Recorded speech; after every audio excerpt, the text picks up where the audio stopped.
गोली हम नहीं चलाएंगे, लेकिन अगर हम पर गोली चली तो हम गोलियों की गिनती भी नहीं करेंगे।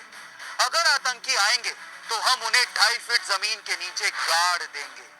दोस्तों, बरसों बाद किसी बेबाक इंडियन आर्मी चीफ के मुंह से देश ने ऐसी हुंकार सुनी थी। ये हुंकार थल सेना, जल सेना और वायु सेना के प्रमुख जनरल बिपिन रावत की थी।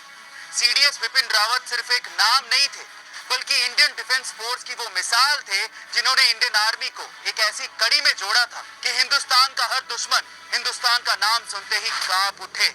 लेकिन दुख इस बात का है कि वो बेबाक आवाज और पराक्रम के लिए विश्व विख्यात भारतीय सेना की ताकत सीडीएस बिपिन रावत आज हमारे बीच नहीं रहे। दरअसल तमिलनाडु में एक हेलीकॉप्टर हादसे में सीडीएस विपिन रावत और उनकी पत्नी मधुलिका रावत समेत 13 लोगों का निधन हो गया। इसी घटना के बाद देश में दुख की लहर है। लेकिन इसी बीच सीडीएस विपिन रावत के गुरु कर्नल बर्मन का कहना है कि विपिन रावत सेना के सर्वोच्च पद पर थे।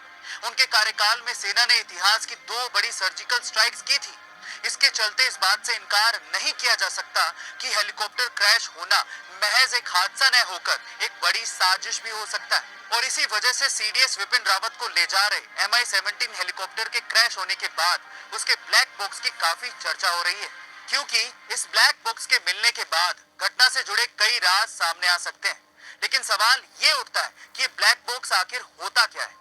देखिए, सीधी भाषा में अगर समझने की कोशिश करें तो किसी भी हेलीकॉप्टर की दुर्घटना का पता लगाने के लिए ब्लैक बॉक्स का इस्तेमाल किया जाता है। ये ब्लैक बॉक्स असल में हेलीकॉप्टर की उड़ान के दौरान उड़ान की सारी गतिविधियों को रिकॉर्ड करता है। इसी वजह से इसे FDR यानी कि फ्लाइट डेटा रिकॉर्डर भी कहते हैं। ब्लैक बॉक्स को दुर्घटना के दौरान सुरक्षित रखने के लिए सबसे मजबूत धातु टाइटेनियम से बनाया जाता है। साथ ही भीतर की तरफ इस तरह से सुरक्षित दीवारें बनी होती हैं कि कभी किसी दुर्घटना के होने पर भी ब्लैक बॉक्स सेफ रहे और उससे समझा जा सके कि असल में हुआ क्या था। दरअसल जनरल विपिन रावत एक ऐसे रोबदार और नीडर किस्म के इंसान थे जिनके नाम से ही दुश्मनों के दिल में डर पैदा हो जाता था। जनरल विपिन रावत का जन्म उत्तराखंड के पौड़ी में हुआ था और उनके पिता भी भारतीय सेना में अपनी सेवा दे चुके हैं, जिनका नाम लक्ष्मण सिंह रावत था। जनरल विपिन रावत के नाम पर बहुत सारे पदक और सम्मान हैं। उन्होंने अपने 40 वर्ष के कार्यकाल में अपने आक्रामक रवैये से दुश्मनों को धूल चटाई है।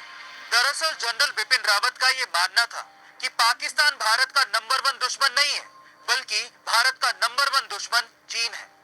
भारत को आने वाले समय में 2 मोर्चों पर दुश्मनों का सामना करना पड़ सकता है, क्योंकि चीन सुपर पावर बनना चाहता है और इसके लिए वो दक्षिण एशिया और हिंद महासागर में अपनी पकड़ मजबूत कर रहा है। म्यांमार और बांग्लादेश में चीन की घुसपैठ भारत के लिए राष्ट्रीय हितों के हिसाब से ठीक नहीं है, क्योंकि ये भारत को घेरने के प्रयास है। इससे आने वाले समय में एशिया में भारत के लिए खतरा पैदा हो सकता है। बिपिन रावत ने यह भी कहा था कि पाकिस्तान ने जिस इलाके पर अवैध कब्जा कर रखा है उसे पाकिस्तान नहीं बल्कि आतंकवादी चलाते हैं। पीओके आतंकियों के द्वारा नियंत्रित देश है। सीडीएस विपिन रावत का यह भी मानना था कि पाकिस्तान आगे चल के भी जम्मू कश्मीर में छद्म युद्ध जारी रखेगा। यही नहीं, वो पंजाब समेत देश के बाकी हिस्सों में भी समस्याएं पैदा कर सकता है।